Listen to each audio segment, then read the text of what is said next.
6 अंकों पर है टीम निंजा, जबकि 4 अंक हासिल कर लिए हैं। ध्यान दीजिएगा, गोल्डन सिंगल्स गंवाने के बाद 4 अंक हैं, ये अपने आप में बड़ा काम है। अगर मैचेस की बात करें, दोनों ही टीमों ने 4-4 मैचेस जीते हैं, पर मुकाबला ज़बरदस्त है, खेल ज़बरदस्त है। गौरव से और कुछ पूछ लेते हैं, ये मौका आसानी से मैं हाथ से नहीं जाने दूंगा।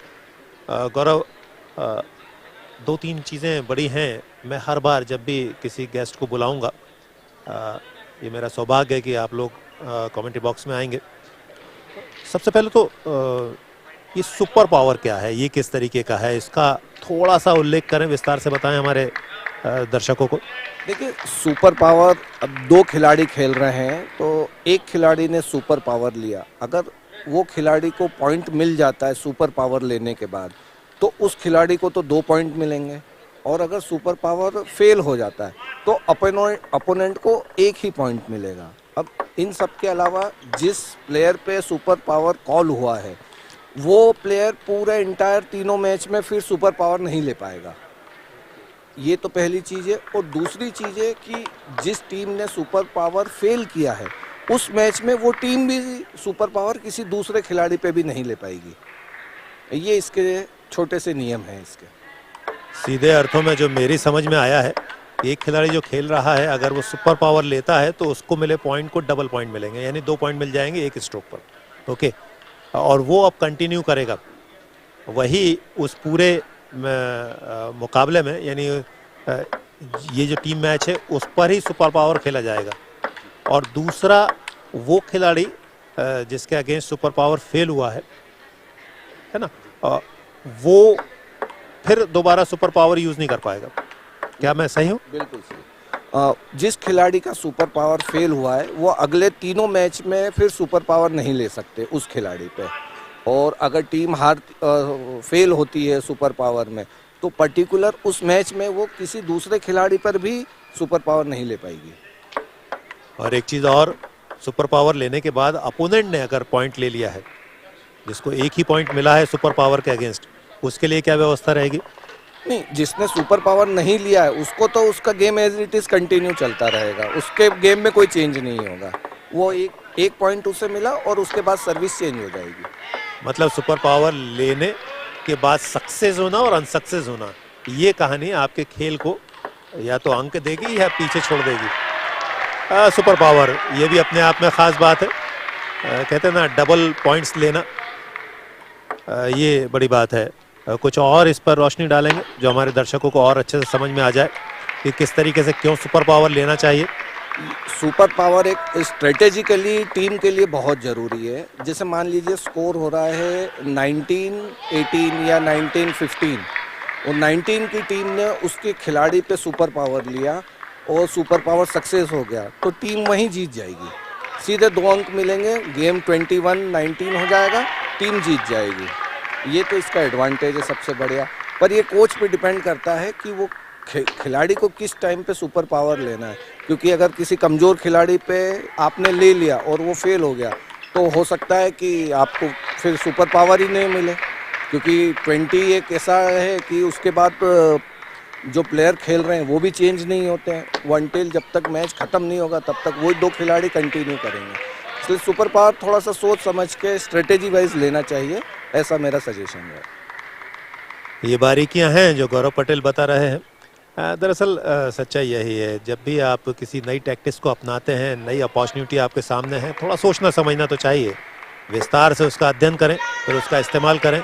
और दर्शकों के लिए भी ये ज़रूरी है कि इस बात को सही तरीके से समझ पाएँ, उसका आनंद ले पाएँ। गौरव ने बहुत अच्छे तरीके से ये बात बताई। देखते हैं सुपर पावर का जब अवसर आएगा, हम आप उसको समझने का प्रयास करेंगे। लेकिन यह है अद्भुत। अभी आप केबीसी देखा करते हैं, केबीसी में भी एक सुपर सवाल पूछा जाता है। मैं गलत नहीं हूँ गौरव, तो आप भी केबीसी देखते होंगे।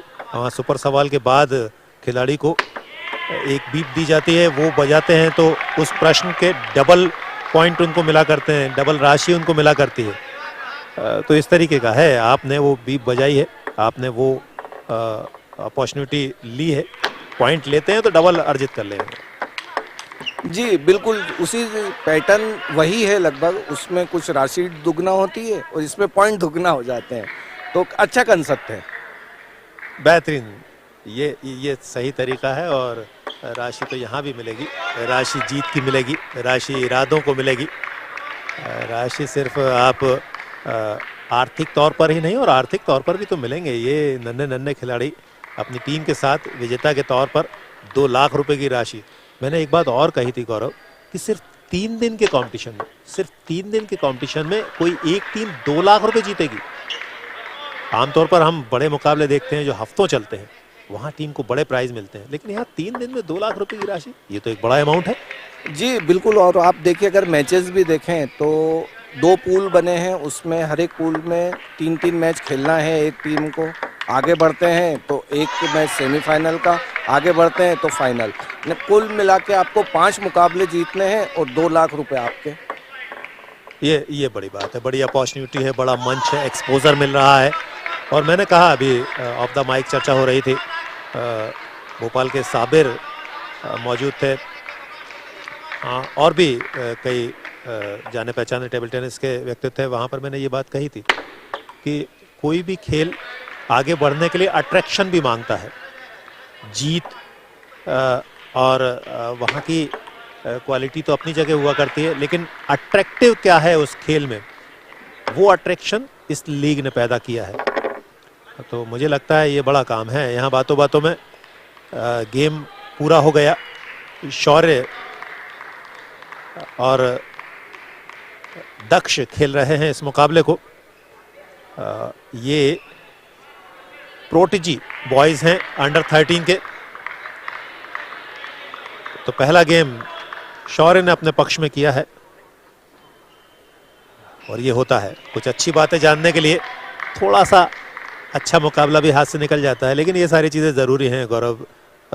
सुपर पावर अपने आप में बहुत महत्वपूर्ण है। एक चीज़ और जो यहाँ पर देखने को मिली है, प्राइज मनी हो गई। जो मेरे जो दिमाग में चीज़ आ रही थी वो गोल्डन सिंगल्स की बात थी। गोल्डन सिंगल्स, उसके पीछे क्या कहानी रही, क्यों वो गढ़ा गया, ये थोड़ा सा बताएं। गेम शुरू होने जा रहा है, थोड़ा संक्षेप में पर बताएं। गोल्डन सिंगल, देखिए ना, मतलब मैं तो ये समझता हूँ कि कुछ भी गेम में नया करना है, इंटरेस्ट पैदा करना है, कुछ बच्चों के लिए कुछ नया करना है, इसलिए गोल्डन सिंगल का इनोवेशन हुआ और वो गेम में तुरंत एक्सेप्ट हुआ।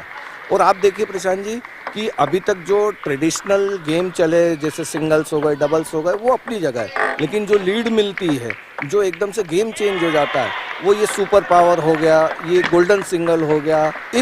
ये जो फैक्टर है, इससे पूरा गेम चेंज हो जाता है। और किसी भी खिलाड़ी को 7 के 7 खिलाड़ी में से कोई ये नहीं कह सकता कि मैं 4 के 4 पॉइंट मैं ही लूँगा। किसी को, जिससे हमें उम्मीद रहती कि ये तो 4 पॉइंट मिलेंगे ही, उसके पता चलता है कि वो 3 ही निकाल पाया, 2 ही निकाल पाया, या 1 भी नहीं निकाल पाया। तो ये इस गेम की खूबसूरती है। गोल्डन सिंगल्स, ये आपको रोमांच हर मुकाबले में देखने को मिलेगा। हम आपको बता दें, 5 बजे प्रतियोगिता का औपचारिक उद्घाटन का समय था, लेकिन ये मुकाबला लंबा चल रहा है, वो थोड़ा डिले होगा, लेकिन हमारे प्रसारण से जुड़े रहिएगा। उद्घाटन इस प्रतियोगिता की खूबसूरती को और ज़्यादा दर्शाएगा। फिलहाल ये सिंगल्स चल रहा है, 11 मुकाबले खेले जाने हैं, जिसमें से 8 हो चुके हैं। ये 9वां मुकाबला है, 2 मैच और बाकी रहेंगे इस टाई के। हर टीम 3 मुकाबले खेलेगी लीग में। टेबल 1 का हम प्रसारण आप तक पहुंचाएंगे, और ये लगातार 3 दिन तक चलेगा। आज से शुरू हुआ ये सफर 2 दिन तक और ज्यादा खूबसूरती हासिल करेगा।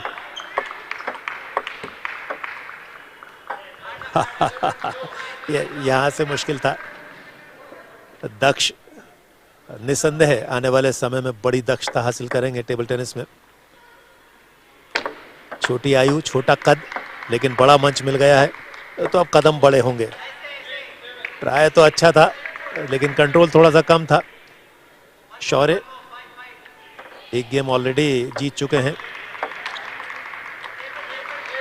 निराश होंगे। कई बार होता है टेबल टेनिस में, क्या किसी भी खेल में, जब बहुत ज़्यादा आसान गेंद मिल जाती है कहते हैं ना कि बैट्समैन स्विंगिंग डिलीवरी हो, बाउंसर हो, सब खेल जाएगा, लेकिन फुल टॉस पर आउट हो जाएगा। कई बार टेबल टेनिस में ऐसे शॉट देखने को मिलते हैं, खिलाड़ी किल करने जाता है, तेज तर्राट स्मैश के लिए जाता है और टेबल पर से गेंद को बाहर कर देता है। खैर 3 पॉइंट पर सीमित रखा दक्ष को। नन्हे दक्ष के इरादे थे वो यहां पर धराशायी हो गए दरअसल, लेकिन ये आगे जाएंगे। ये लीग प्राइम टेबल टेनिस इन खिलाड़ियों को जो मंच दे रहा है उससे निश्चित तौर पर